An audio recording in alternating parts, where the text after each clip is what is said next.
game. I don't know whether that is a typical opening day game, but was that as close as you can get in terms of its competitiveness, its bittiness, perhaps? Probably, yeah. As opening games go, we were like two different teams, first half and second half. It was very patchy in the first half. We seemed a little bit like strangers, and then everyone just calmed down at half time, get the first 45 minutes of the season out of the way, and then second half we were kind of peppering the goal a bit and just unlucky maybe not to come away with at least a point. That was Mark's thought too. There wasn't really a really clear chance in there, was there? Not clear, but definitely possession and territory wise, and we just need to start converting those into chances first and then goals second. There was one cross I think which you got your head on the end of, and and you were disappointed not to make better contact. Absolutely.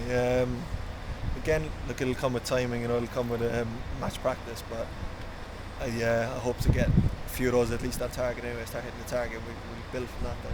What was your reading of the goal they scored? Scotty could do very little about it, I think.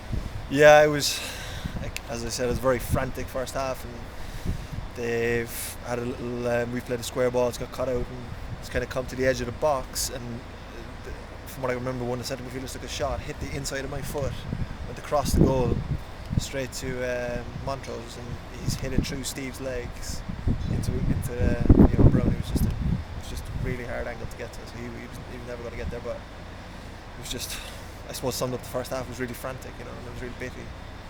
Overall though, I mean, some sides have had, I just asked whether some sides have had poor results today. One or two sides have got beat 3-0. Yeah. Today it's been a tightish game. You've lost by one, but you've got 3 home games now to try and get your season up and running. Absolutely. I can guarantee you one thing: if we come and perform that away from home in the 22 remaining away games in the league, we'll have a decent away record. We'll have a good away record, which is what you need obviously to get up towards the top end of the table, up towards the promotion end.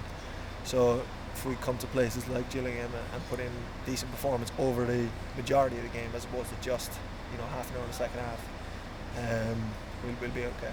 So MK Dons on Tuesday in the Carling Cup, clearly they had a good season last year, got to the playoffs but didn't go up. Have you any idea what sort of a side they'll be? I mean, from your time at Wickham, obviously geographically not too far away, what sort of reputation did the Dons have last year? Well, obviously, as you said, they did quite well towards the back end of the season. I'm not sure how they'll approach it. You'd have to ask them that. But for us, again, it's just about another solid performance, and in front of our home fans, we put in a decent performance against Walsall in the pre-season. So it just shows we're not afraid of the League One teams, and I'm fairly confident we'll have a decent performance on Tuesday. And also, because it is the first competitive home game, a lot of people will see the players for the first time, and people want to make an impression. Absolutely, and I think there won't be it was the occasion of the first game maybe got to a couple of lads today.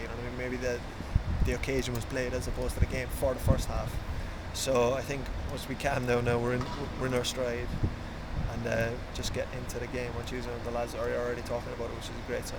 And what you don't want then, to throw that forward, is not to make the first home game too much of an occasion. You have to play the opposition. Absolutely. I don't think it will be, because for the last 4 weeks all we've been talking about is Gillingham. So it always tends to happen. You always build up. First game, everybody goes crazy, and then we just hit our stride. And if our performance, as I said, is as good in the second half as it is, we'll be okay.